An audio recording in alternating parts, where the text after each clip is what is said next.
Hi, everybody, and welcome to this week's episode of The Fluid Voice. Today we're talking about creative responsibility. I am one of several hosts, Ozma, she, they. How are you? How are you, Christy? And and introduce yourself however you want.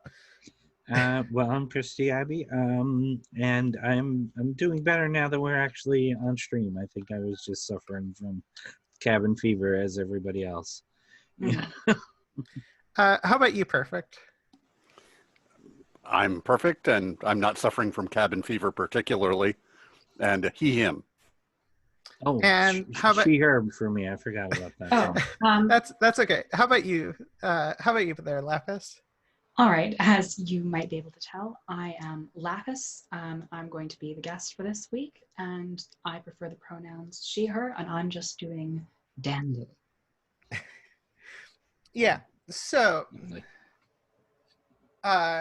basically, so this is one of the subjects where I think, given how much more creative experience Christy has, she is way more knowledgeable than me on this subject. Oh dear. That being said, I mean, we're talking about Chris. Okay. In general, and I'll start with you, Lapis, just to make things easier. What are your thoughts on creative responsibility? Just your general thoughts on, the responsibility that creative people have. Well, I see the creative responsibility being a twofold thing. On one hand, it's a responsibility towards yourself to be authentic, to be honest, to portray your thoughts and feelings to the world. But on the other hand, there is also a broader social responsibility to the community in order to create art which illuminates, art which uplifts, art which prioritizes people whose voices maybe haven't been heard. And not every art can do this, obviously.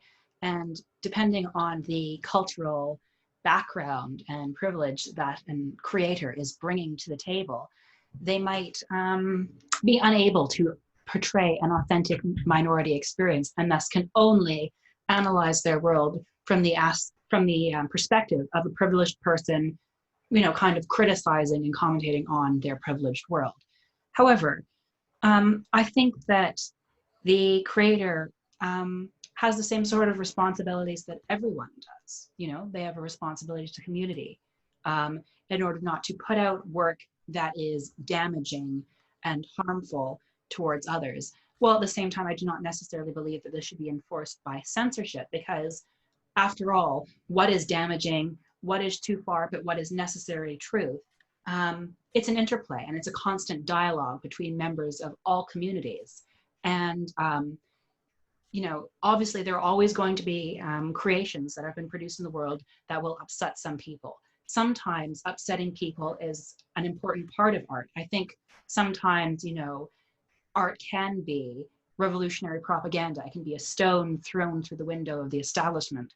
But at other times, I feel like art can also serve as a salve. It can also serve as something that heals and embraces and comforts people who have to live in a traumatizing world. So I see the responsibility of the artist is, know your medium, know what you've created, know how what you've created may impact other people, and mitigate as much as possible the harmful effects on marginalized communities that your work may produce. Okay. Perfect. What are your thoughts on it? Just figured we get our going thoughts to be on the open and just and then discuss. Mm-hmm. Yep. That's a very, very nuanced view, which I good to hear. We're going to be talking about a nuanced view all through here, because my main focus was going to be that you have to be cognizant of the effects that you'll have, and that includes the damage you might do. Yes. And that's really that's where the responsibility is heavy. Mm-hmm. Christy, what about you? Well- Unless you've got more to say, Perfect. Nope, that was it. Okay. Well, I'm thinking of two very, very, very different things because I have the two very, very different careers. I mean, that overlap, but they don't. I mean, I write comedy, which is on one part. My comedic novels primarily, and I'm a musician. That thing actually gets played. The last novel I put out, one of the chapters was to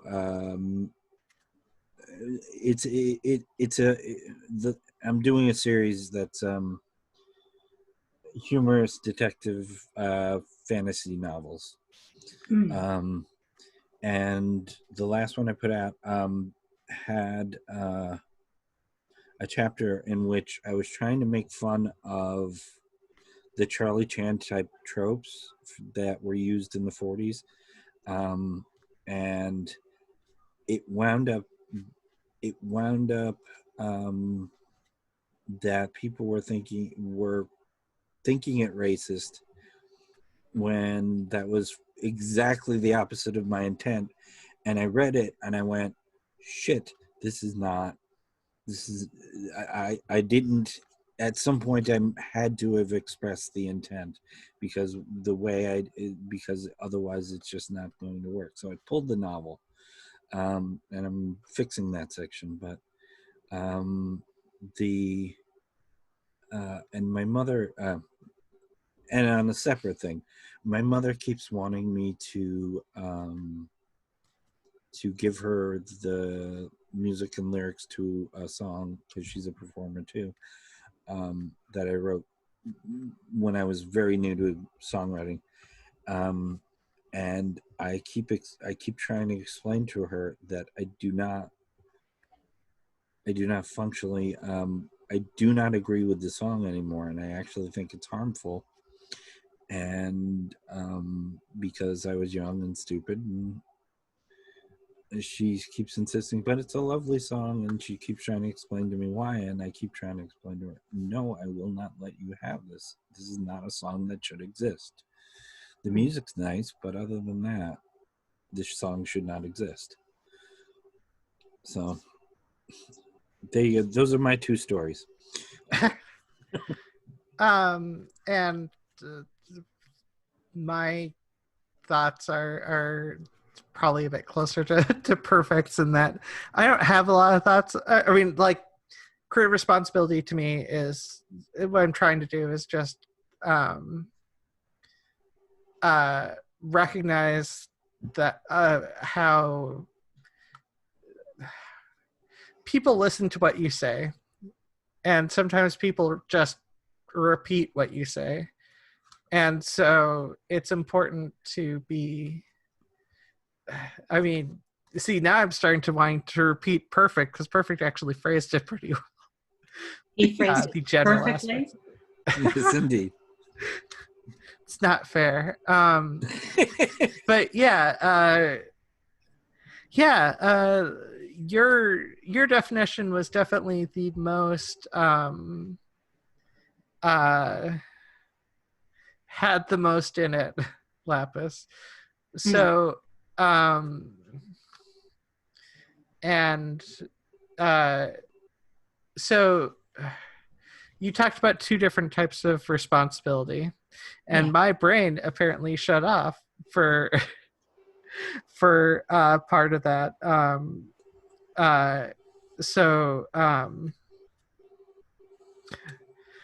One of those I don't think was talked about as much. One of those aspects of creative responsibility wasn't talked as much. So I was wondering if you could go into that a little bit more, because I'm genuinely curious, even though my lack of sleep has clearly killed my brain.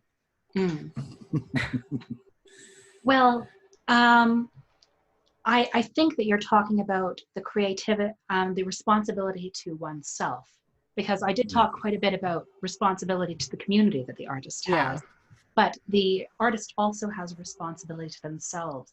sometimes the work that an artist creates can be so deliberately self-destructive, so toxic towards themselves, so corrosive towards their self-esteem, that it can be just as much of an issue as it would have been had the artist created something that was harmful or prejudiced in some way towards a marginalized group.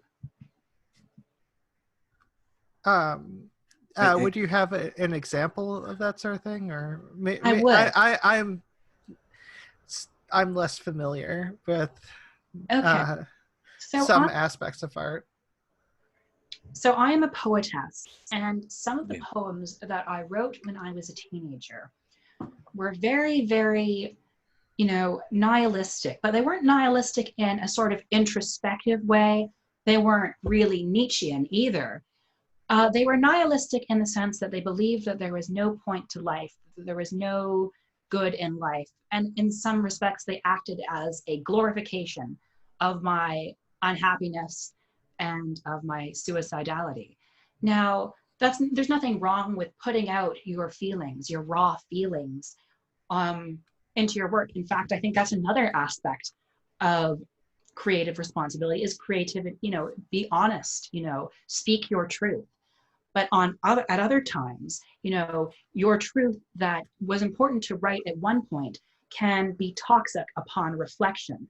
And sometimes you create things that are not necessarily meant to be seen, I guess is the best way I could put it.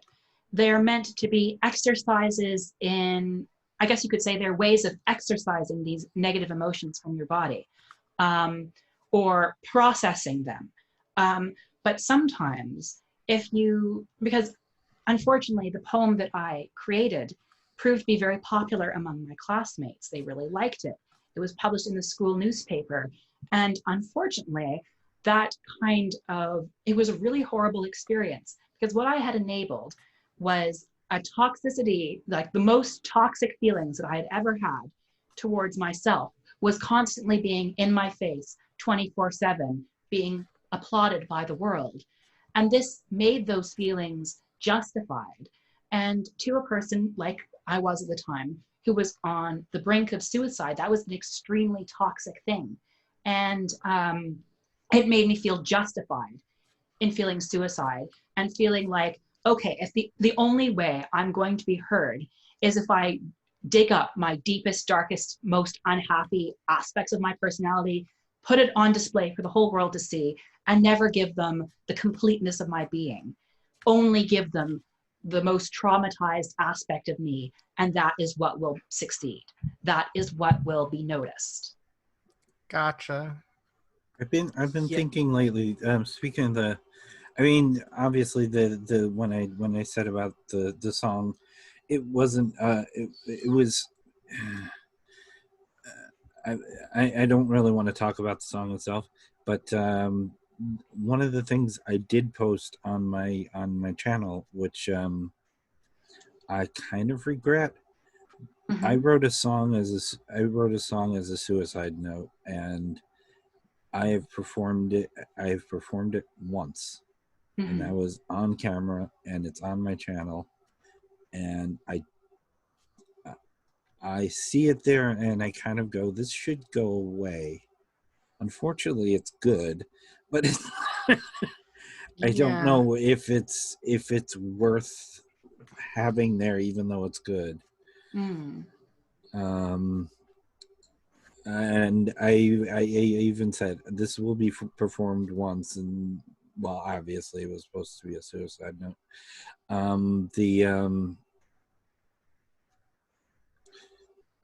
But yeah, one I'm having a hard time describing this. I didn't. Okay. I am in this particular one. I'm still torn between just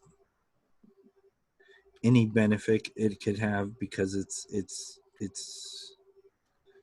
expressing an emotion that people have, but I mean, the chorus is things are broken, and or just things are broken, and repeated fairly often throughout the song, and very specific ideas of depression and how that's affected. But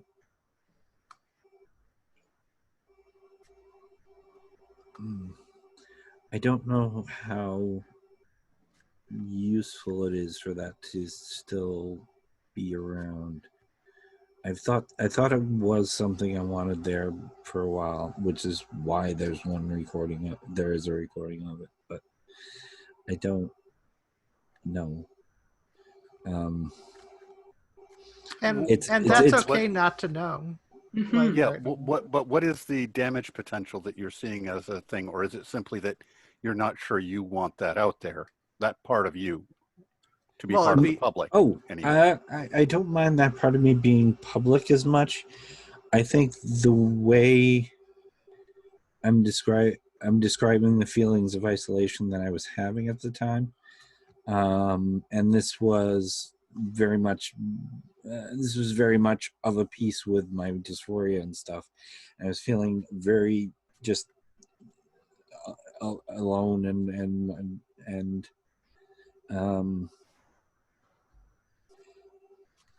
what's the first line? If you haven't seen me for a while, I've been lost in the context of my plastic smile, and it's gone away. It's the first line. So Yeah, that's a pretty good line. That's an excellent hook. So I'm actually a good writer. Shh, don't tell people. I am going to maintain being an unknown writer because I apparently will never finish that book because I can't get back to a writing schedule because I'm trying to do many other things at once. But yeah, no, you have stuff published, Christy. Of course, You're a good writer. That's not. I know that's not necessarily. That's not always true, but like Dan Brown. Dan Brown King exists. Is published. No, I'm just kidding. No, Stephen King's good. He just came to an end. Sorry, I just wanted to be bratty about Stephen King. Stephen King as I haven't read any Stephen King in like forever. He just has some problematic views as a person. Dan Brown is doing a master class, and I'm not sure exactly what to do with that.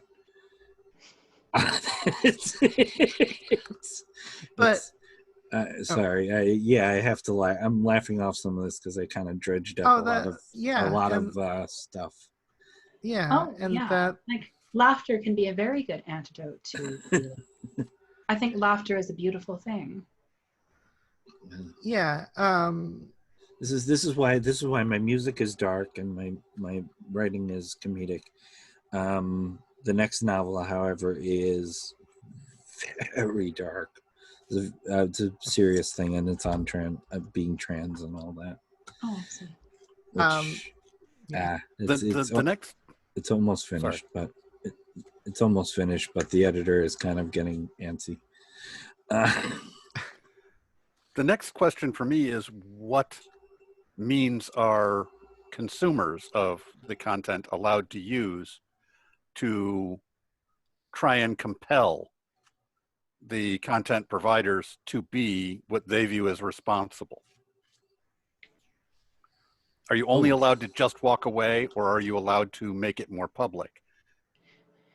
Well, I think that it's a rather nuanced topic because on one hand, you have some writers who, are sometimes writers, can produce good works, but are also very toxic as individuals.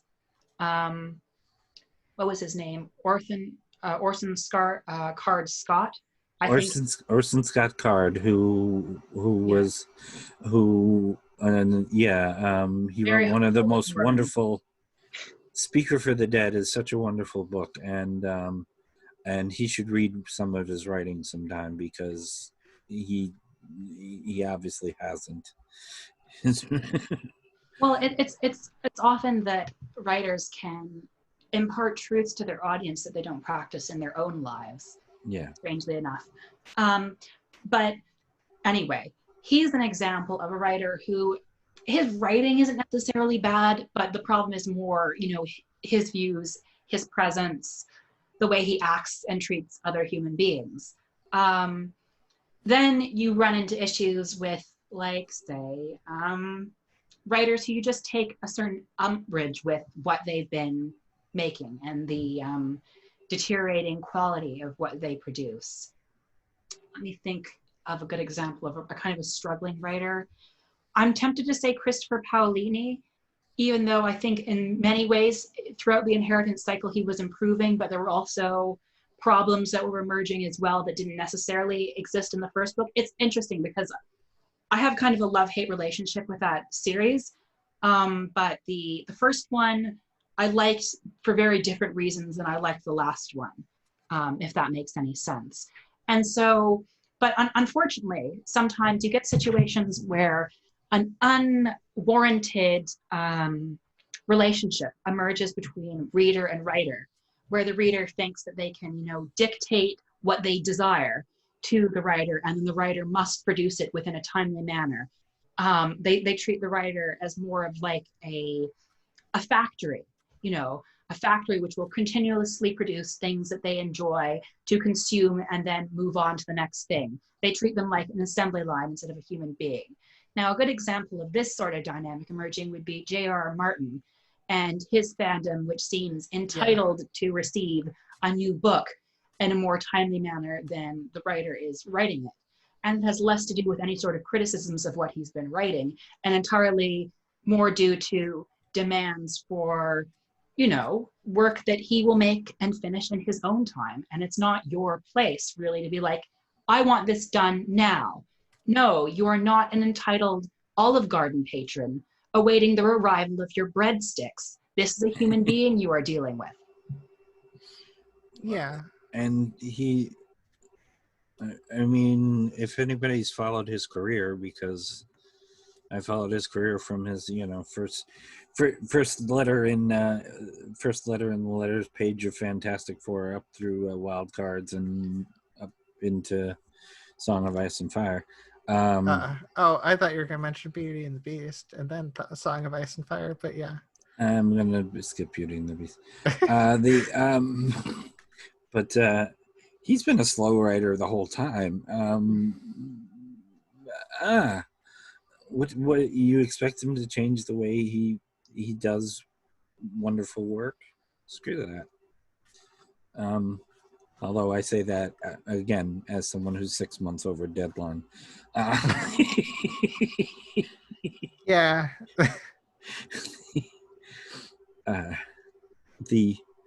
One of the things I did want to I mentioned before, I wanted to talk a little bit about the responsibility of YouTube creators, as because that's the medium we're in. Yeah. And having been dogpiled by a creator's fan base, whose name I'm not allowed to mention, which will tell you who it is. So, not you, but it will tell them who it is. What content responsibility, even if you get to say, well, the easy target is Sargon, but Bering is the one who would sick his sycophants on people. What a lot of the creators say, I have no responsibility for the actions of my audience, and I think that is absolute bullshit. I think you cultivate a certain audience with the content you make and the messages that you send out there and the way that you treat other human beings. And if your audience is acting upon the lessons that they have learned from you, you are responsible for their actions. However, sometimes you do get the occasional asshole who likes a certain person, doesn't like that they're being criticized, and treats the critic horribly without any sort of prompting from the creator. And that is unfortunate, and the creator can say, look, stop that, don't do that, that's horrible. But if there are one or two people in their audience that don't listen, they really don't have any sort of power over that. There's also content creators who you can hear the winking in their voice when they're saying, I Yes. don't want you to go swamp their comments section, and that kind of thing. So it's really contextual. They can say very much the same words, but you can read in it and go, I don't think that's what they meant. And also, it's a matter of targets that are picked. If you are a channel with 100,000 subscribers and you are making a reply to a channel with 200 subscribers, you include their video in the description, leave the title of the video all throughout your video, and say horrible, nasty things to this person the entire time, and at the end say, oh, well, don't go after that person. And in effect, you are a cyberbully. Yeah, I may have a lot of problems with, say, Xander Hall, and I do. Not personally, we don't know each other, but one of the things that one of the people he was criticizing came onto his stream, and he basically said, anybody who bullies her is permanently banned, and if I find out any of you went to her channel and bullied her, you're permanently banned. No questions, that's it. Now that's responsible, I would think. Yeah, I mean, the thing is, with any sort of thing involving responsibility, you end up with a lot of circumstances where people aren't perfect. Only perfect is perfect. Not everybody can be. Sorry, sorry, that joke is way too easy to come across. But yeah, a lot of times people are still figuring themselves out and figuring out how to do things and how to do things responsibly. And this is why. Okay, here's the thing. Okay, what are your guys' thoughts? And I know this might be this is semi-related to responsibility. When it comes to constructive criticism, because when it comes to, and I don't mean like big channel criticizing a small channel, like hardcore, because obviously size of audience makes a difference. But when it comes to attempting to constructively criticize a bigger channel, what would you put with regards to the responsibility there? Because people like, I have a problem with avoiding any sort of criticism due to groupthink and echo chambers, and things can diverge away from the original intended purpose. So I think this is why, in my mind, criticism is important, but I don't know if there's something I am missing when it comes to responsibility with that. Before you Okay. Go on, tell your story. Tell what you're, because I know what you're talking about, but where this comes from. Yeah, but like I honestly don't want to go into it too much here for reason. How should I put it? I criticized a creator who I genuinely like the content that they do. There were some aspects of my criticism which were incorrect, and which I am sorting out how best to address, because I haven't figured out anything. But some of the criticism, there was some counter criticism that I disagree with heavily, and not too long after, and I don't know if it's because of one of the people who follows me, or because of the person themselves, but I did get blocked. So I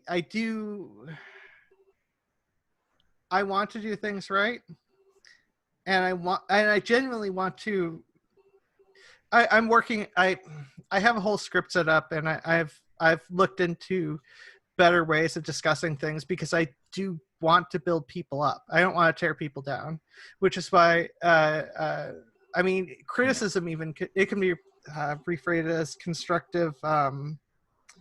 There's another word, and I can't think of it off the top of my head, but it's essentially a reframing of constructive criticism to more actively point out, some of the positives and I don't know.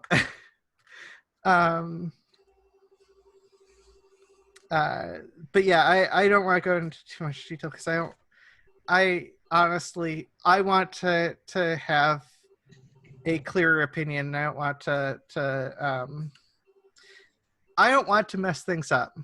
I overthink things, and okay. I genuinely want to do things right. See, I care about responsibility, even if I have almost no audience, and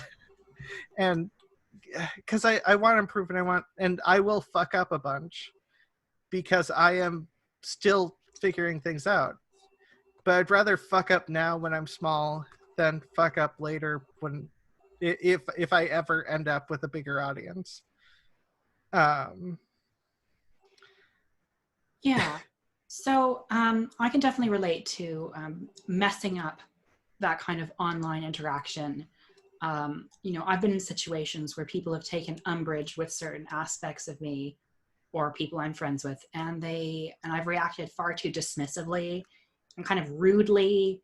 And, I burned some bridges because of that. And that is something I just have to deal with. That is. Oh, I wasn't even, that's the thing. I was like, yes, I agree. Like, there are points that I actively agreed with this person on, and there are points that I'm like, I need to think about this before I come up with a better answer. And I was just told that, see, now I'm getting really close to saying words that were mentioned, but how best to phrase this? They were. I was told that I was using fancy words to sound smart, and like, I don't try to sound smart. My dad likes dictionary stuff. I sometimes blurt out fancier words than I probably should have, and sometimes I misuse words. And those are mistakes on my part, and that I am genuinely trying to address. But I don't like being dismissed that way. Well, it's a very easy thing to do. When you get a huge, like 2-3 paragraphs in your mentions with people using like the latest in critical theory terminology, it can be very tempting to just say, lame-o, you're not actually as smart as you think you are, block them and move on, because that's easier. You don't actually have to engage with what this person has produced. But you were asking more from the perspective of the critic. And I guess I would say, from the perspective of a constructive critic, there are a few things to keep in mind. One, try not to assume the worst of the other person. Don't speculate on their like nefarious motives for doing something. Yeah, no, I make sure not to do that. You keep away from like ad hominem stuff, or like, oh, you're really ugly, or I don't like the aesthetic of this thing, or things like that. Very like superficial, not really very relevant things that don't really add anything if you bring them up. 3, point out, usually there is at least one thing that you can like about someone or the work that they produced. Find some sort of point of commonality or point of agreement, because a spoonful of medicine. That would probably help. That probably would have helped. I did not mention, because there are points that I agree with, but I also don't want that to. Obviously, I also don't want that to come off artificial. It's points I genuinely like. I obviously I should mention, and yeah. No, that's in in general good, but I haven't talked to them about this particular just on the side note. I have not talked to them about this particular thing. don't worry about it. Like, I do worry about it. You're my friend, and I don't like my friends to not like each other. Although well, I have look, a lot of it's that. not that. At least on my end, I like them. So, like, I feel like I've walked into like this drama den and like, oh my goodness, you know, there's Yeah, this sorry about conflict that. going on, and like I don't know where I stand, and I don't know who any of these people are. Well, I know who Ozma is. No, don't worry about it. They're not a bad person. I think they're a good person with good content. That's why I care about. I don't want to flippantly say stuff that's too specific on this channel during this time. I want to keep my statements as clear as I can in this circumstance, and I haven't quite sorted that out yet. So I am actually trying to be responsible. I do that sometimes. And, well, by sometimes I might be obsessed with it. I apologize. There's no drama involved. It's just it's a simple misunderstanding, and it's and I get why they did what they did, and I get why Ozma did what she did, and it's one of those. I think they were both acting responsibly, but did not understand where the other person was coming from. No one. Yeah, and yeah, and I'm going to keep it that vague because that's a thing that I have found has happened on Twitter, because Twitter is what it is. the bleak hellscape that is Twitter. Yeah. I tried to deal with two people who were fighting, and everybody started piling in, and I watched for 5 days as my mentions were blown up with people who were arguing, and yet they were all in agreement with each other. Nobody was saying anything different from the other. Yeah, that's the funniest aspect of the Twitter argument, isn't it? Yeah. How you can end up saying exactly the same thing, but if different phrases, and yet people are getting more and more progressively worked up, arguing in opposition to what is essentially their own argument, just in slightly different terms. It's infuriating. And I did at one point. I just put in, why are you people arguing when you all agree? We're aggressively agreeing. You know? But that's and even that, I feel responsible for creating a situation where I was just trying to get, okay, you two are just had some misunderstanding, clear it up. Let's clear it up. And I thought that was, I don't know how much Twitter counts as creator, but this is kind of one of the things I do, and I fail at it more than I succeed. To try and just get people to talk to each other. But like, I am going to repeat the quote from Batman Begins. Why do we fail? Why do we fall? So we can learn to pick ourselves back up. Yeah. It's kind of true. Like, to some degree, I think, and that's part of why I want to, I've been looking up a bit about motivational stuff, because I think that's also important. I may have also been looking up how to express myself in such a way that I'm more likely to be listened to, and so people aren't as defensive if I happen to have a disagreement. I am very much a work in progress, especially given how long I socially isolated. There's a YouTube video called Basic, or actually a collection of them, the Basics of Nonviolent Communication. I sent you a link. If you want, you can put it into the doobly-doo in the video. Oh, please when do. This is over.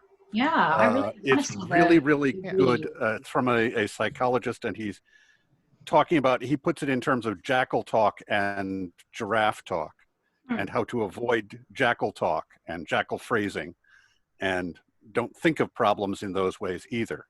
And it really is a very different way of approaching conversations. Yeah, and Something I'd also recommend, and I'll grab it quick, is when creators get bigger, they sometimes don't notice how big they've gotten and how their audience feeds differently. The Innuendo Studios did.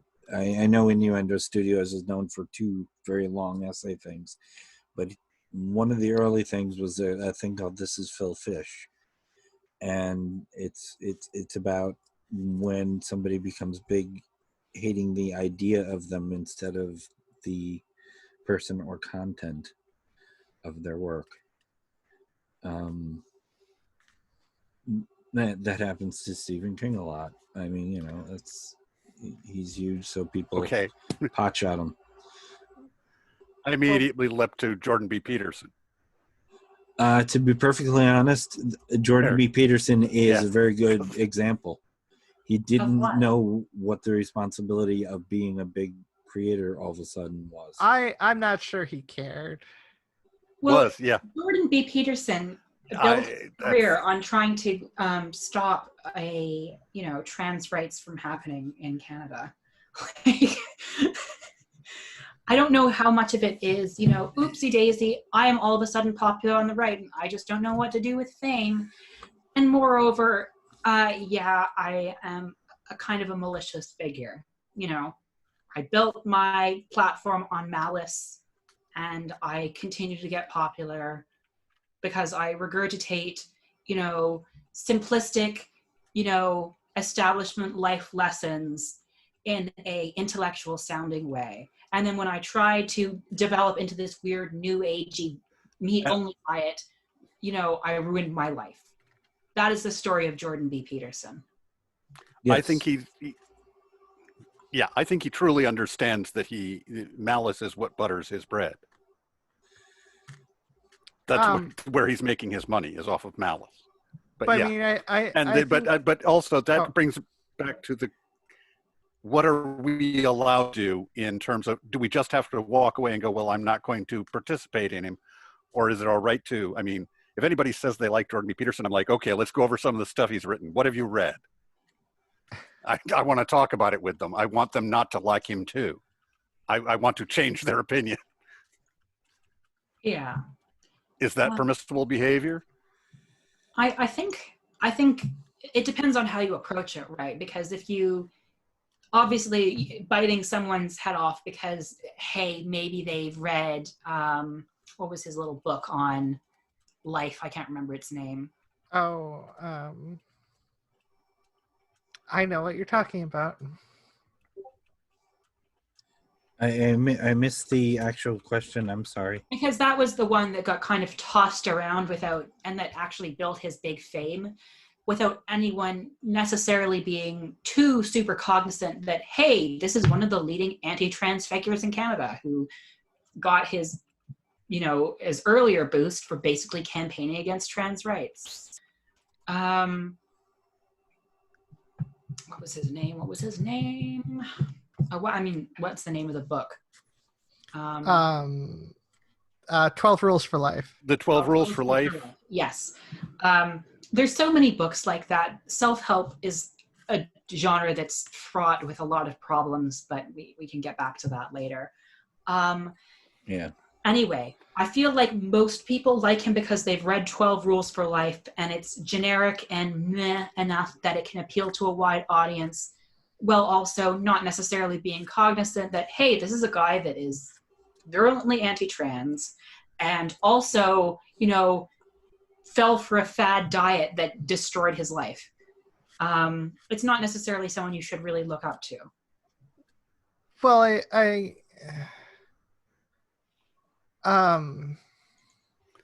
the 12 Rules for Life is absolutely crazy. It's crazy and crazy writing. It's bizarre. Yeah, You go over it. If I may promote another creator, Cassaris, Casseris, who is doing who has a background in psychology, or she's in mental health. She likes to downplay her background, but she's taking it apart like paragraph by paragraph, and it's been a very interesting. And she's not doing it in a vicious way. She wants to try and counter some of the bad advice and see where the advice contradicts itself, which is a useful thing to do, I think. Yeah. And when you look at a lot of these self-help books critically, they do fall apart. They do reveal themselves as really toxic and really unhelpful when you actually get down to it. And they're embedded in a lot of just frankly wrong ideological assumptions about life. However, I don't think that a lot of people read that book really critically. It was just popular in like 2017. It was popular in a moment. It was promoted by a lot of famous people, and it was read thoughtlessly, consumed thoughtlessly, and processed thoughtlessly by millions. And then, you know, I think for a lot of people that call themselves Jordan B. Peterson fans, their knowledge of him goes no deeper than that. However, it is a difficult thing, right? Because, I'm not going to try to say that there wasn't a failure in a lot of these really famous people in promoting this book, which, when you actually look down at it, is not helpful and contains a lot of harm, written by a person who is so harmful, so toxic, and so malicious in many ways. Yeah, and I mean, this is another thing that is important. That I think is important. We are getting close to call time, so if anyone wants to message on Discord, we can get them an invite, or message on the Fluid Voice Discord or whatever. But anyways, one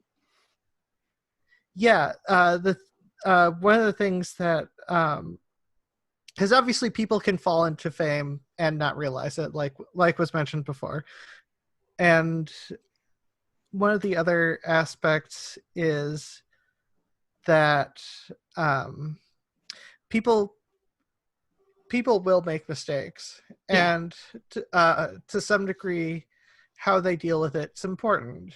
And some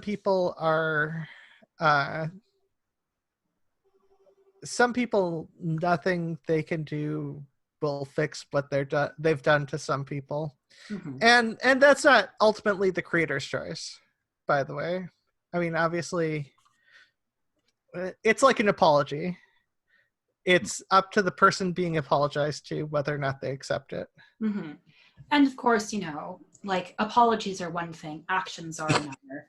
And I don't know, I am inclined normally to accept people when they apologize. It is kind of my personality, but I definitely understand why it's not necessarily always a good trait, because there are many times that people apologize falsely or apologize to gain an appearance of, rationality and respectability and civility without actually, having that behavior be altered in any meaningful way. Words are wind. Yeah, you remind me of Rationality Rules, because you brought up rationality. So, and that false apology, because that was a BS apology. It may be part of the autistic spectrum here, but I can't conceive of doing a false apology, because I want to be better. And if I'm apologizing, that means I'm striving to be better than whatever I'm apologizing for. So I have gone in a weird obsessive direction, and I'm like, I don't even don't even want to say I'm sorry. I just want to fix things. I just want to actively mention how I plan to fix things and then do that. I mean, that's what I like. Those are the aspects that are important in an apology. So I'm just like, Yeah, the action. anyone can say I'm sorry, and and maybe that would help, maybe it wouldn't, depending on the circumstance. And usually I might want to say I'm sorry if I actually feel sorry, and if I don't necessarily feel sorry and I want to still fix things, I might not say I'm sorry. I never want to say I'm sorry and not mean it. And maybe I just obsessively want to make sure with that sort of thing. I'm sorry with you that you're upset with how I behaved. Oh, oh God. I'm sorry you feel that way. Oh no. Yeah, I'm not sorry about anything I did. The problem is you here. Oh, that reminds me. Is what I'm sorry about. I learned about that being a BS apology in high school when my advanced speech teacher mentioned that was a fake apology, because in high school we maybe had some people who were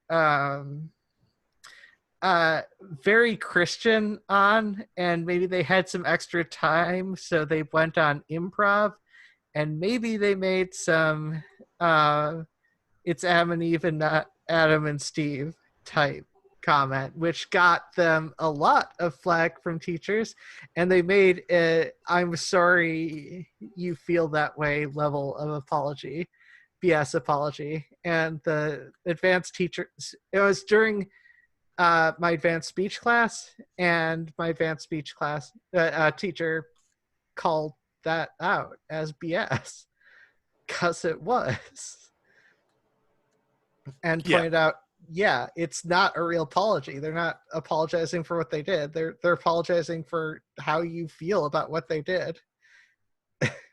to say I'm sorry that people were hurt by this remark, or I'm sorry I made this remark, are two very, very, very different things.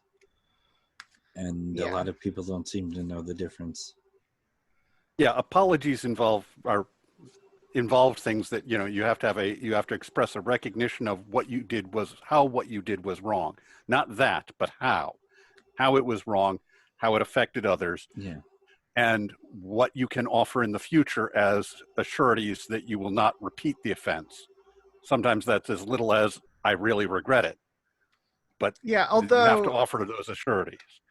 Yeah, but you have to also make sure to follow through on that, because people start to not believe apologies if you're apologizing every month for similar things, and then something does have to be learned. A certain amount of introspection and change needs to be given in order for apologies to mean something.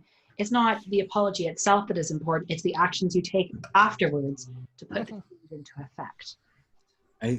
The big one that's been around, obviously, in the trans community was Natalie Wynn, and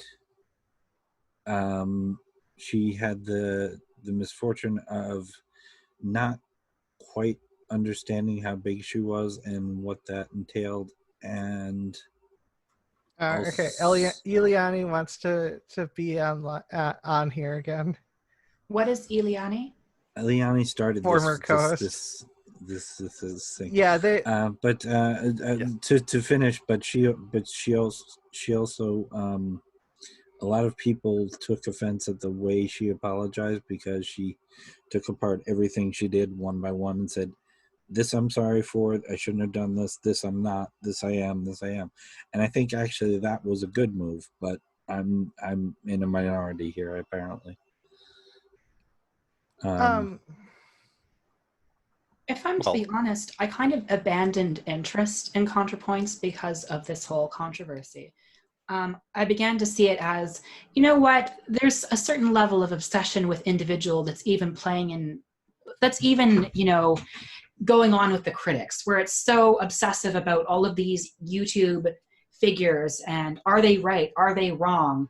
How do we create an alternative to BreadTube? And I began to see it as, I think that social media has really broken people's brains. It's really made people attach so much importance to these popular people and whether they are right and whether they are wrong. And I kind of thought, you know what? I'm very tired of a leftism that is so hyper-focused on individuals. I'm not interested in this, whether this individual is right or wrong.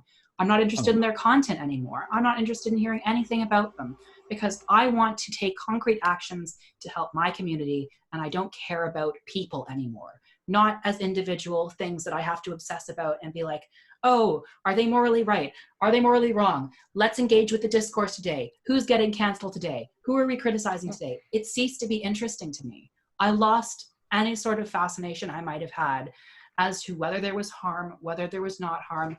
In the end, I said, well, whatever harm or not harm this person could do is so pales in comparison to the harm that trans people are undergoing systematically every single day. And I am checked out of this discourse. I don't care about BreadTube anymore.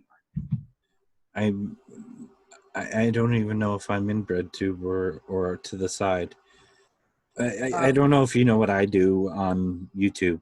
Mine is interviewing people. I interview people that trans adjacent allies.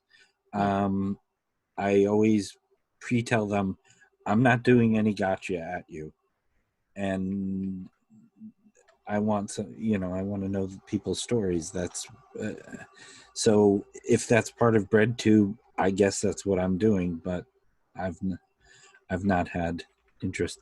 Okay, I'm letting Ileani in. I apologize. I heard the beep and then I didn't hear the beep. If that makes sense.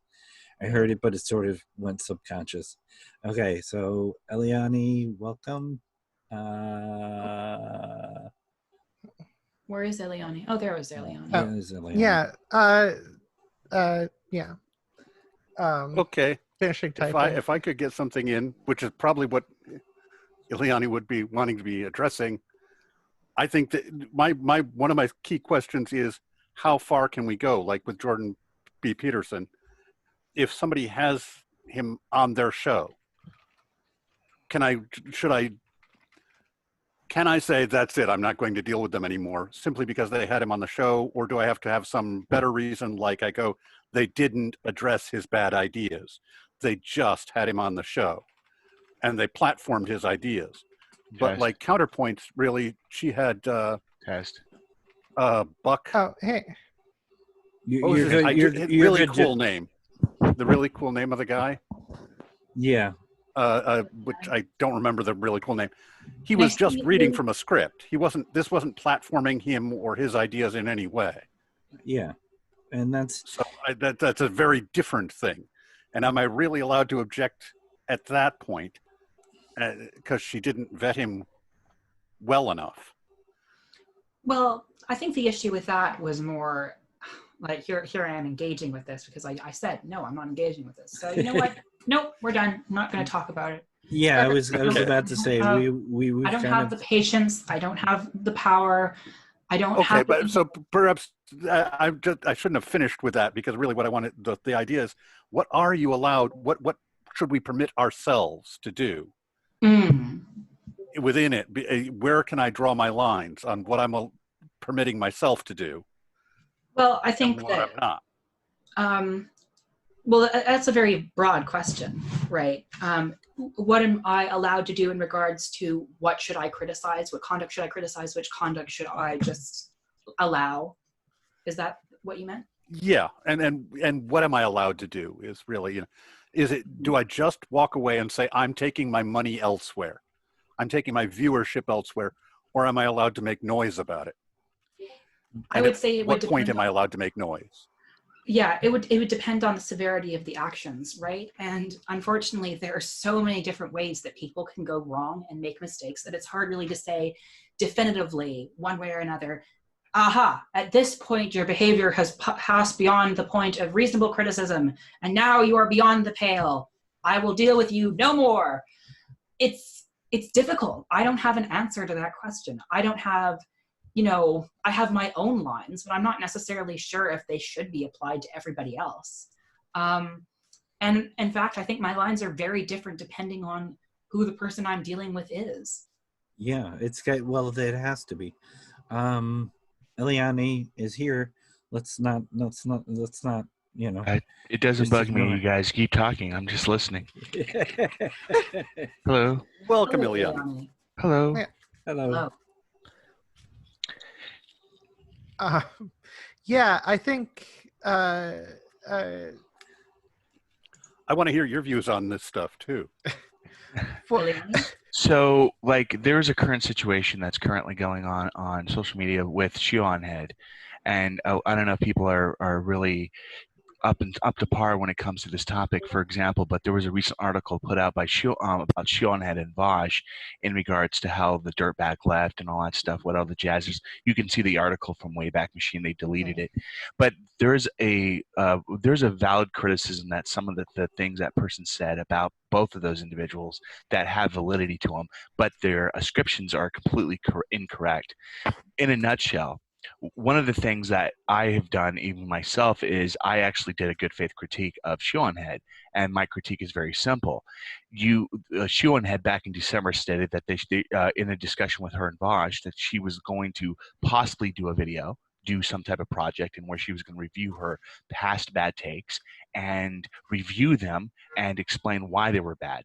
And she said this publicly with 115,000 views on that video.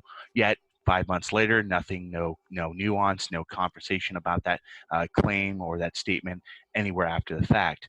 And until that happens, until some things get directed, then people are going to still criticize Shionhead until it gets addressed. And this, I would say the same thing applies toward when it comes to other people, when it comes to the topic of critiques or opinions I've been hearing from you guys over the past hour in your discussions. So. I mean, Shu is an interesting case. I know almost nothing about Shu. Oh, I know very little about Shu, and June is an interesting case. One of the things we forgave Dusty pretty quickly, and June is having a harder time of it. But I'm not sure how much of that, because I'm not sure how much of that is how she's going about it. Like Dusty made a pretty blanket apology and really set out to make things right. And as I've repeated to him a couple of times, you've apologized to me and you never said anything bad to me. So okay, I accept your apology. So yeah, but I mean with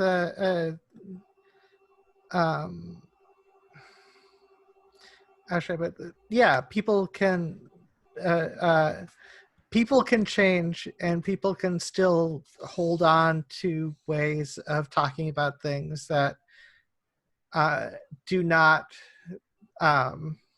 that someone might, if they're to extrapolate too far, might take it as that the person hasn't changed. But this is why I think you mentioned earlier about actions, Lapis, and this is why actions are actually really important. Mm-hmm. Because if someone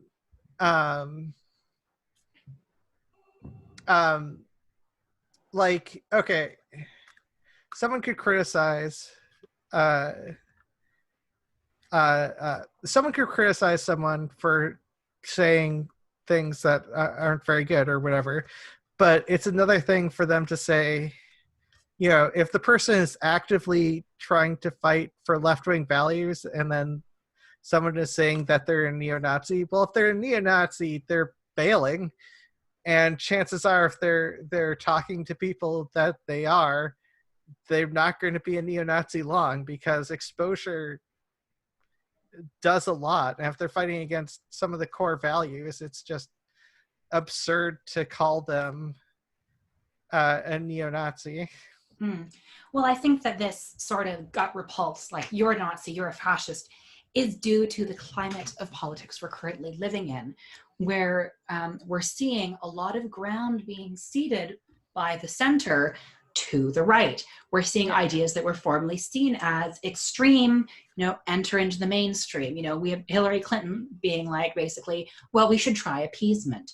We should try reducing the immigration in Europe. That's the reason we're seeing the rise of the far right. Reduce the immigration, will reduce the rise of the far right. We're seeing that sort of kind of, appeasement rhetoric becoming normalized.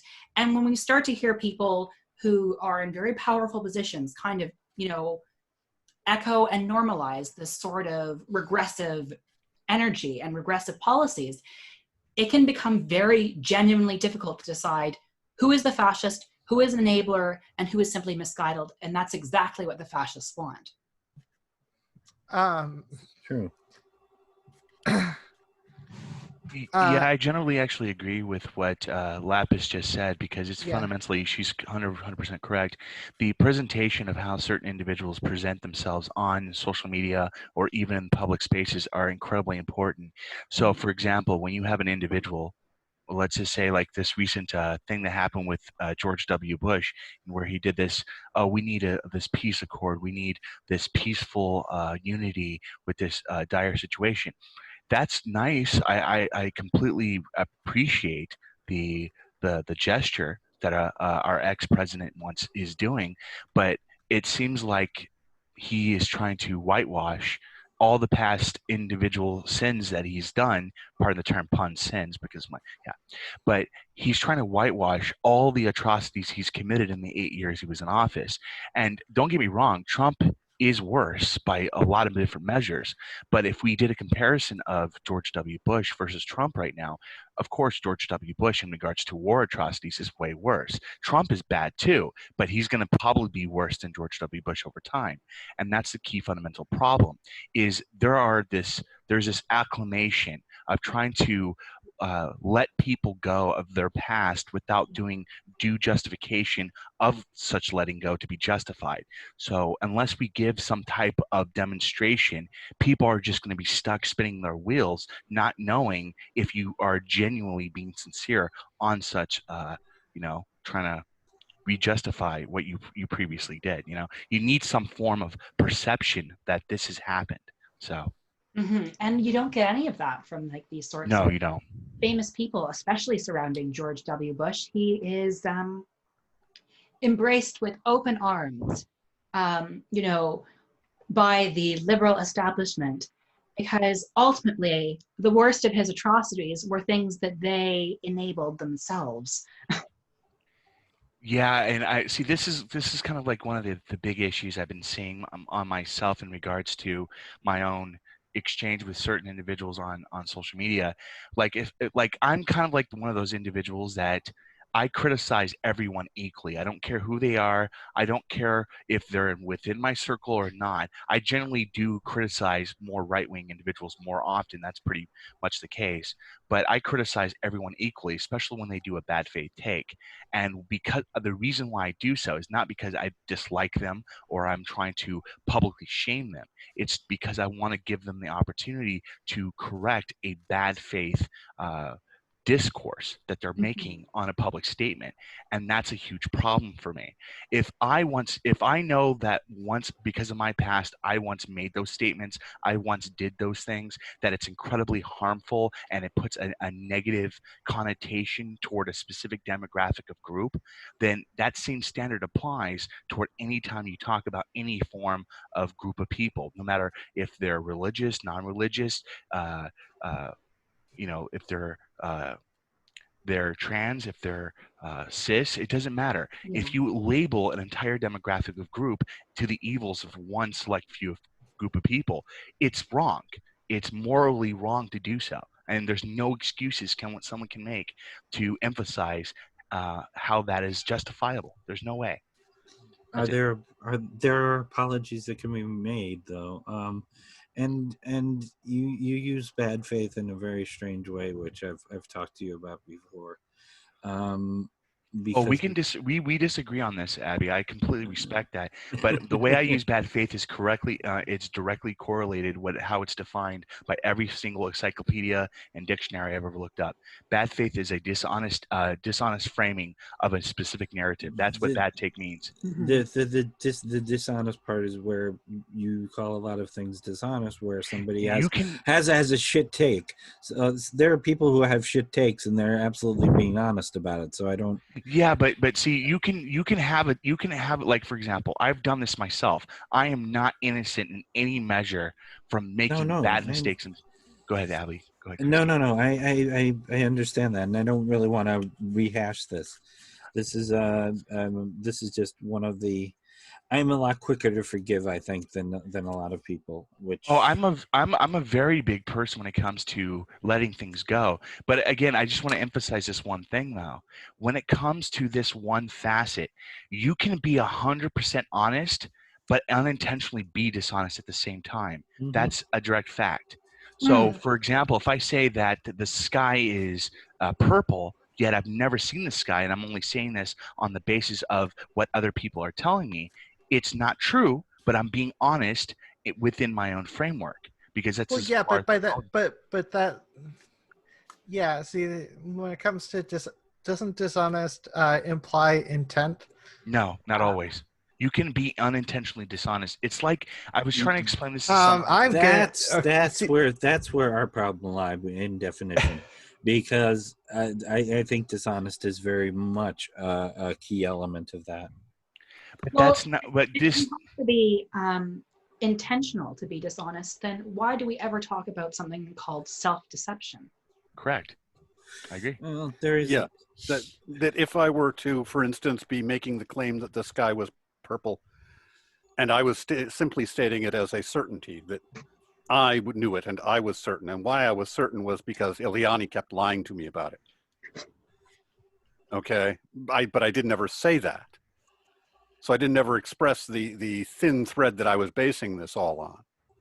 Then I am being deceptive in the thin thread I'm basing Exactly. this on. 100% agree. Perfect. Yeah, but if you're talking about colloquially, obviously, dishonest oftentimes comes with the intent that you are trying to deceive. That the intent to deceive.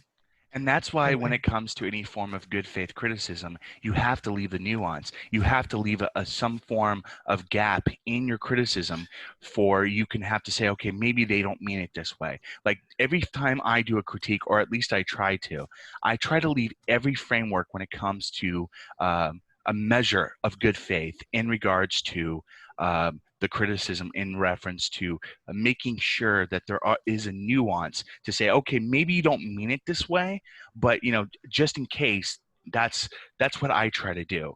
And yeah, doesn't work out sometimes. What can I say? Yeah, that tends to happen.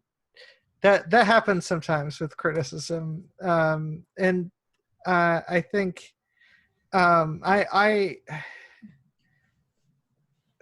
so depending on the person, because I think you've brought this up before, Ileana, about in terms of how I criticize someone should be different depending on the person, and to some degree, I kind of am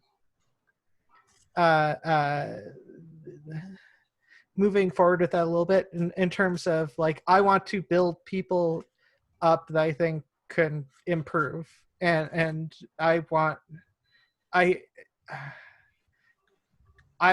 don't necessarily have a problem tearing down fascist ideals. Oh yeah, I'm completely on board. See, this is I'm gonna throw this off to the side real quick, because this guy's actually ties in, but this is a trend I've been noticing among certain individuals on the left within my circles, within our circles.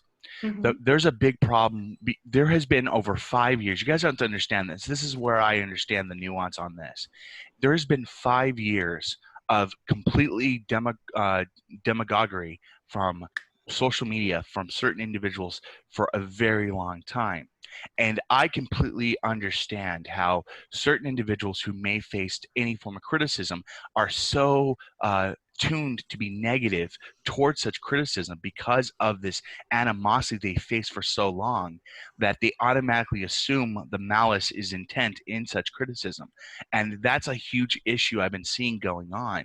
If you are an ally to this person, you clearly have shown this, and you do a form of criticism in good faith, some people take it as you trying to ostracize them or to make them, paint them in a bad light. And that's again, I'm guilty of this myself, and this is a big issue that I think everyone, hopefully, on social media can address, that needs to progress in a better way. This may be why I. There may be a lot of factors to why I retweeted a tweet that I really liked, talking about not assuming that people have malicious intent, because people don't always have malicious intent. Sometimes people shit, what's the classic standard? Stupidity is more likely than, it's essentially never attribute to malice what can be best explained by stupidity. Yes, that people are full of mistakes, and I really like that quote to live by, because because people can do bad things without malicious intent. Yeah, I mean, it's just a fact. Like, you Sure. you could be the nicest person. There's a quote for that too. The rotel is paved with Good intentions. Yeah. and a lot of alcohol. Oh, sorry. I feel like I don't put much stock in intentions for that reason, because I feel like almost everyone is well-intentioned, but the harm they do is what really concerns me, and is what I have to be concerned with, because I have no way of sussing out their intentions. Exactly. I mean, aside from maybe observing their behavior, if they continually respond to criticism and, changing circumstances with humility and ability to reflect and to change, then okay, maybe I'm going to treat that person a lot more gently and attribute to them a lot more kindness than I would someone who has repeatedly ignored criticism and even reveled in mistreating people who provide any sort of pushback or critique. If we talk, say on Twitter, there are actors who come because I have trans woman in my bio, that will come after me just for that, and instead of engaging, unless they have something interesting to say, in which case I'll play with them for a while,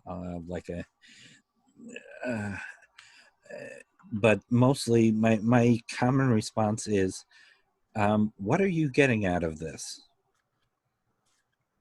And that stops them usually. Yeah. Yeah, see, I actually agree with what your position is, Lapis. And for me, I've said this many times a long time ago, but I'm all about patterns of behavior. If there's a repeated pattern of behavior that demonstrates that this is my perception of this kind of conduct and this type of behavior, that's when I will take the decision to address it. I'll give you a scenario. So recently I had an exchange. I'm not going to go into details, but I'll just leave it at this. This person had a really bad take. They made a statement the day prior, didn't say anything, didn't address it. Then they did it again. Then they did it again. And then when I confronted them on the second or third time, I addressed it in good faith, left the nuance, and as soon as I did, they doubled down in their dishonest framework. Again, dishonest can be framed in the colloquial sense as some people can perceive it. That's fine. But when it comes to this nuance, for me, if I see a repeated pattern of behavior on this bad faith take, I'm going to address it. I don't care who it is, because I believe that for us as a community to be better, doesn't matter if it's the trans community, the non-believer community, it doesn't matter, the left. if we don't at least address this ourselves, it's nothing more than bullet points to be used by the far right and fascists to be used against us, to harm us further on. We have clear evidence of this for 5 years since Gamergate. They do, like, I mean, for goodness sakes, I have my criticisms of Christy Winters, but Christy Winters does not deserve the massive virtue of vitriol she gets. I have issues with her takes, but she doesn't deserve what she gets, and that's it's that. You're cutting out. Yeah, I was wondering if I was the only one who noticed that. No. So you were talking about the culling earlier. What does that exactly entail, Ozma? What culling? It might have been something like cutting. I don't know. You said it about 30 minutes ago when we were approaching 9. Oh shit. I was probably saying something about something. I don't remember. But I'm like, I don't use the word culling. Maybe the cutoff? I don't know. Alani seems to have left, which is a shame. I was enjoying their contribution. Yeah, I genuinely enjoy what they say.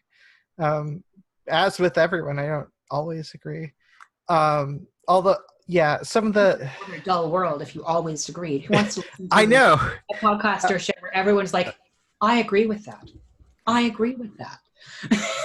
Yeah, although some problems I think can be broken down to a core disagreement that at some point needs to be addressed. You mean around the framing of yes. bad? Well, while I might feel the world was a better place, I definitely feel it was less entertaining. No, I was thinking about in terms of the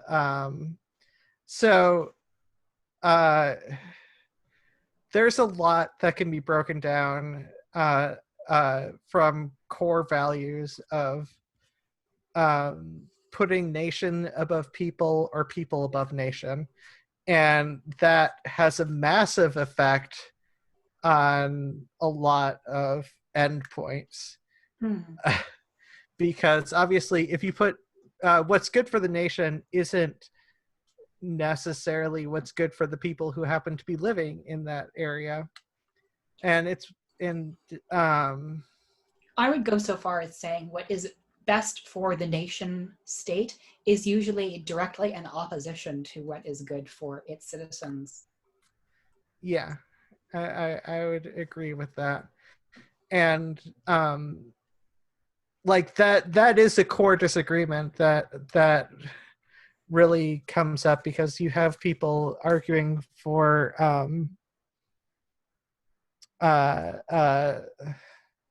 you have people arguing for military over the people in America. You have people arguing over, because people argue for the military over the citizens.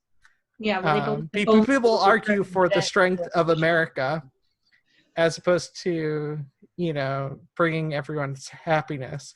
Now, oftentimes they're like, well, if America is great, then everyone living in it will be having a good time. But that's not really much of what happens because... Well, I mean, we say, like, look at the Roman Empire. The Roman Empire was objectively great. It was glorious. However, how was the quality of life for your average slave in 550 BC?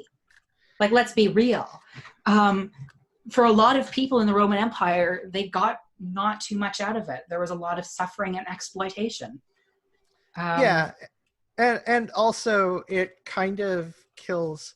So, you know, what are some things that make a strong nation? Well, you know, a strong military, lots of children being bred for that military, because you will lose soldiers. So and so when you get to some of these fundamental values, it kind of goes against LGBTQIA+, it goes against, you know, providing people with the most happiness, because honestly, getting America a lot of money makes America more powerful, but it does fuck all for the people. Mm-hmm. But who really benefit are like this small elite circle. Those are the ones who actually benefit from the quote unquote greatness of America, is this elite coterie in the bureaucracy and in the business community, not, your average Joe Blow on the street. What they get out of it is to feel like they're on a rising tide. It's all about feelings, which I find quite strange because, supposedly the right is all about facts and what have you, this hard-boiled rationality. But honestly, I feel like most of their talking points are ultimately boiled down to, I want to feel like I'm part of something bigger that makes me feel important and like I'm part of, the winning force in history. I'm back, by the way. Hello. Sorry about that, guys. Hey. I had a phone call. A phone call came through on my phone, so I apologize for that. Okay, we did miss you, but... Well, real quick, I just wanted to add on to that real quick, Lapis. I don't know if you know this, but I don't know if you know a little bit about my background. I know Christy and everyone else does. I used to be alt-light 5 years ago.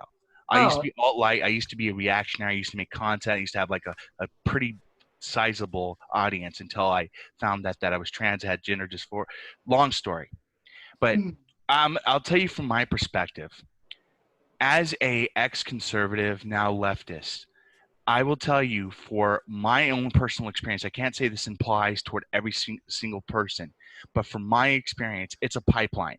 I went from a ultra-conservative religious organization to the military, to going out into a conservative state, to from there being homeless, being around actual racists, down a pipeline.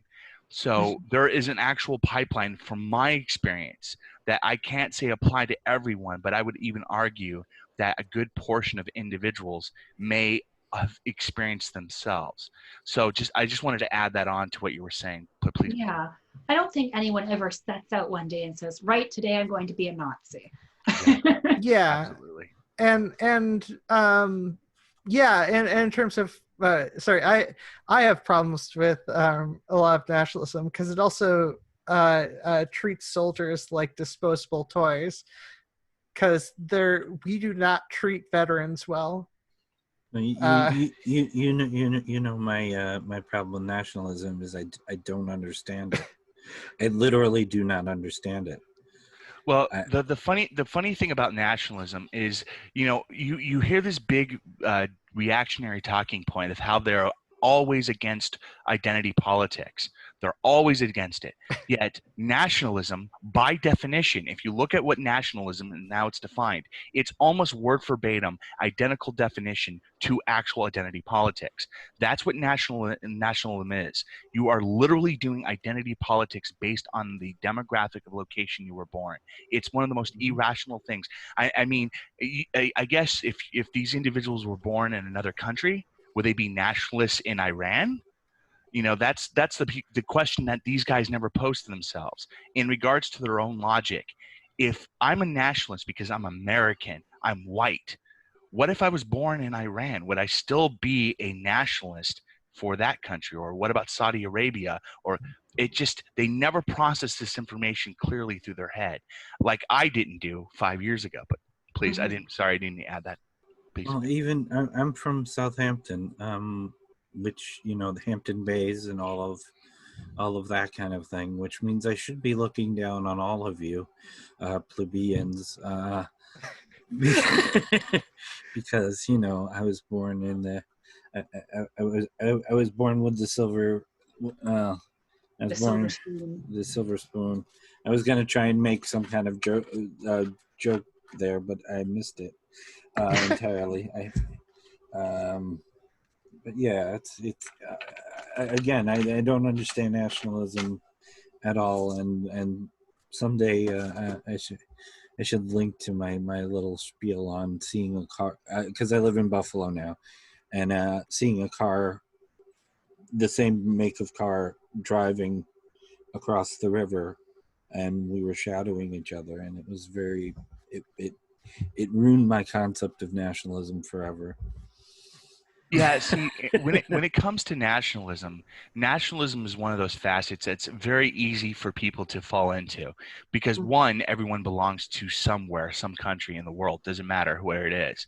But the biggest thing about nationalism is it goes into the innate characteristics of human culture of when it comes to tribalism. It's so easy to base yourself and have your identity precept on the notion of your country.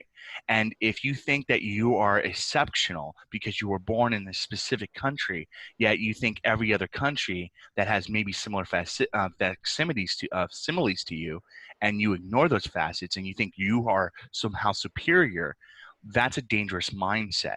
And one of the most worst parts about nationalism is if you ever go to a person that claims to be a nationalist and you confront them with, what about this country? I understand that you're proud to be an American or you're proud to be whatever country, but what about these countries? They're almost comparable to your country. Do you consider yourself still superior to them? And that's the dangerous mindset. It's the mindset that you are somehow superior, like white nationalism, so on and so forth, to other people. But I've actually talked with people just recently about nationalism where they were contending that nationalism was just like patriotism. no, it isn't. No, it Only isn't. on, It is only not on by any measure. steroids, and that it was simply saying that you thought that your country should be your first consideration. Your country and countrymen should be your first consideration, not Yeah, other countries. so if you ever Wait. approach someone who makes, go ahead. I'm sorry. Go ahead, Christy, please. No, I was going to change the subject a little bit, but so go with your point. Sorry, someone else wants to jump in. Apparently, Cool. Cool. We'll meet new people. Send them the link. Yeah.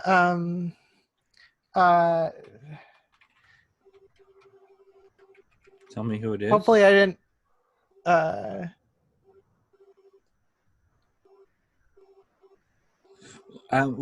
Since it got broken up anyway, this is a question I've been meaning to ask you. And I didn't ask you in the interview, and I meant to. It was in my notes.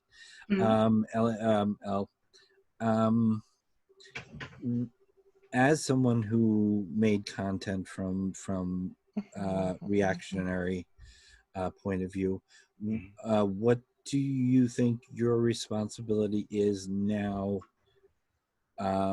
in not necessarily in fixing that, but in progressing forward and making up for what happened?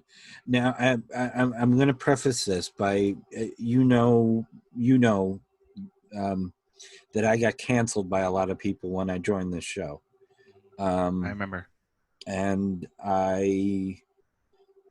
which is when I had my you can't tell me who to be friends with epiphany. Yeah. I sent them the link, by the way. Okay. That is one of the main features of X the Owl. In fact, that's part of why I picked the picture. Is X the Owl was friends with Henrietta Pussycat, despite the fact that everybody thought that he shouldn't be. Oh my God, His I know lesson that was, story. I took my own friend. Oh, that's old school. Yeah, that's seriously old school. That's my old time. Holy shit. It was beyond my time, but I still know that because I go through the archives.org a lot. Okay. Wow, that well, was that was a sweet. thing that happened. Yeah, I am so sorry about all that. Well, I don't have anything against that was gay something. porn per se. It's just, it's not very helpful when this is being, portrayed on YouTube because. Well, no, that the problem is Ozma is transmitting on Twitch, and I want to make it very clear here. Mr. Frank over here, who looks like a pedo, probably just basically. Ozma, I would immediately put on a bulletin right now, report it directly to Twitch right now if I were you, and if you're not, Okay. you're gonna get flagged. Okay. You need to report it right now. Yeah, I hear you. I'm going to Twitch more directly, so I can report Does it. anyone know who that Frank Hassel fellow was and why they had a link to this where they attempted to get Ozma banned from Twitch? Because I was too. It's my fucking fault. I need to vet people. I'm so sorry. Okay. Well, I have one person waiting, which is not that person, but I want to make sure. Okay, they're gone, so fuck it. Maybe it was that person on an alternate account. It's all right. I'm so apologize. sorry. Aaron. Where's the fucking? Well, now I know the controls better, so. I am apparently losing all my goddamn controls. That happens, guys. I could tell you a story that happened to me 5 years, but I won't even go there. Okay. Let's move on. I am so sorry. Let's move on. How much longer are we planning for this stream to continue? If the next few guests are just going to be people who spam gay porn in an attempt to get your channel deleted. We are not having more guests. No. I will need to go through a better vetting process. I'll need to figure something out. I'm sorry.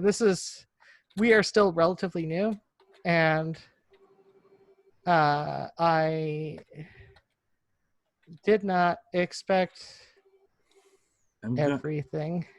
If I can make a suggestion real quick. So one of the things I would suggest is in reference to your Discord. The only way someone can call in is if they have a continuous record of sustainability as a viewer. So one of the ways you do that is you vet them. You also do a one-on-one, and if that's the only way I would do that. So. Hey, you fuck! You got other people in. Hey guys, okay, we need to cancel this now. Who is this? We need to cancel this now. We need to cancel this now, Christy. Oh, Christy, shut. Yeah, I'm trying to. You cut off Alani for some reason. I was trying. You also cut off Ozma. I cut off Ozma. Oh Jesus. You cut off two people. Okay, mouse skills may need improving. When I hit the security, it kind of just started pulling people. That's okay. I'm glad I survived the culling. So maybe I was prophetic when I heard Ozma talking about a cull earlier. Yeah. 30 minutes to the cull. Well, the prophecy has arrived. The cull is here. We're near the end of it anyway. She usually does the exit stuff. Well, now you can do the exit stuff since you are the one in charge. I'm the one who has the Zoom. She's the one who does the actual hosting. Well, we do have a Patreon now, and I don't remember what it's called. So there's a link. There will be a link in the down below, or the doobly-doo as it's called by people who remember. We are every Sunday at 8 Eastern, and we're we have wonderful guests so far. I don't think any guest has been bad, and I'm so glad to have met you, Lapis. Oh, thank you, Christy. I'm glad that you find me to be irksome and no, you've not been a at charming guest. Somebody's who's sending you with notifications? well thought out. Hold on, this is Alex trying to get back in. Oh, well, thank you. I mean, it was all extemporaneous on my end, but I did genuinely enjoy talking to everyone, at least before the strange interruptions produced by Frank Hassel.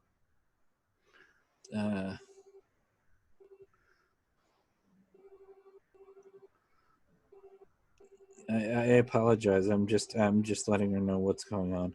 Ozma? Yeah. Okay.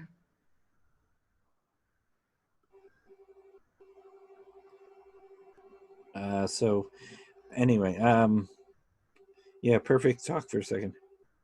Okay. So about which subject? That I don't know. Well, responsibility. Well, I still think that the creative responsibility was just given a live test. A live test, yes. Yes. And the person proved irresponsible. And yes. And Alex is off being responsible for that, and that they didn't, because somebody didn't live up to their responsibility. So there we see the ramifications. Yeah. You know, unfortunately, I think that Mr. Hassel will not really receive any sort of, problems for his behavior. I feel like he's the sort of person who does this to a lot of accounts. Well, and he must not have been paying attention. I'm not a I am not a fag. For the record, I am a pansexual lesbian. So I used to be one of the other, but that's okay too, because that's a stupid word, and I don't know why people continue to use it. It's like outdated by 30 years as an insult. So, so he's not even creative or useful, and I'm so sorry that happened.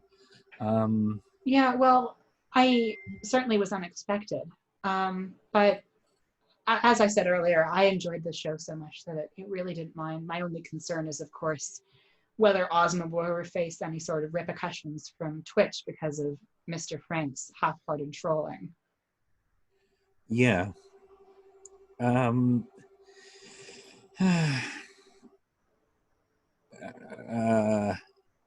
Yeah, Ozma's not coming back. Oh, that's a shame. Oh well, that's a shame. Yes. Maybe I'll have to edit that part out of the video I post on YouTube. Oh, I will definitely be editing that out. Same. But well, you can block that out. You what, should be like able black to. boxes or something? Yeah, black box it. I barely know how to edit as it is. Just let me take out a chunk. The only problem is that a lot of the conversations afterwards won't make any sense because it is kind of crucial to understand, oh, yes, so Frank that just happened. Trying to hassle us in this way. I'll just put a few seconds of explanation why the cut, which, you know, in text. Yeah, that makes sense. In text. It's much easier because I don't want to go through that. It was pretty good porn though. I mean, you know, as those things go.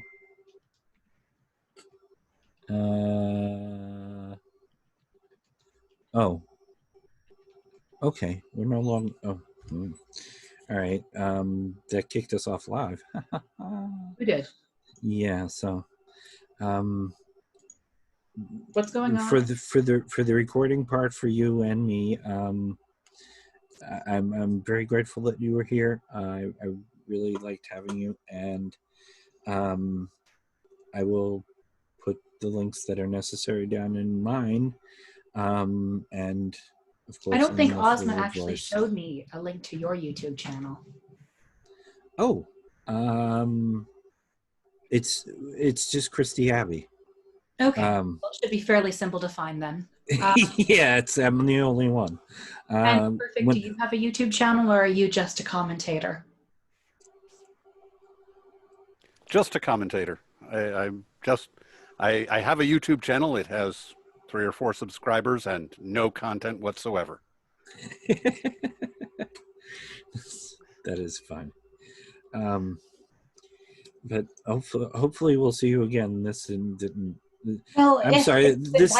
I will definitely drop by again because I thoroughly enjoyed myself. Oh, good.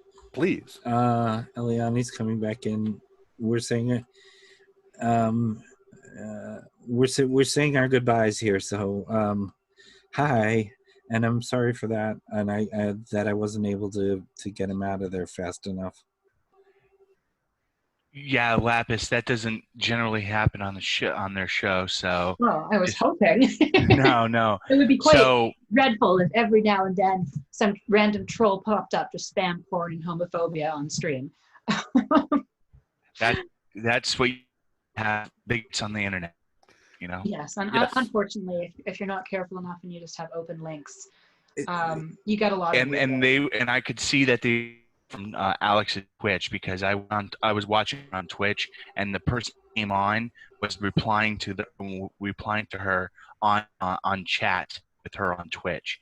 So yeah, there's that. So why on earth did you trust this person in the first place? Me? No, Alex. I thought she was unable. No, she's not back yet. Or going to be back.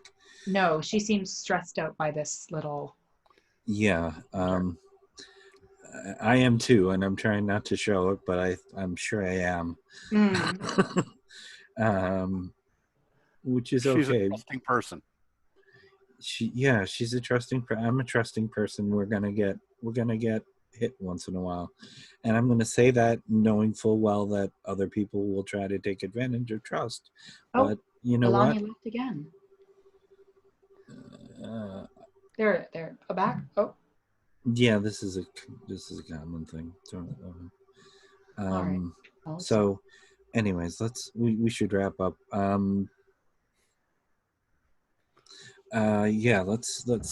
We should wrap up. I'm grateful to everybody who's been watching this, and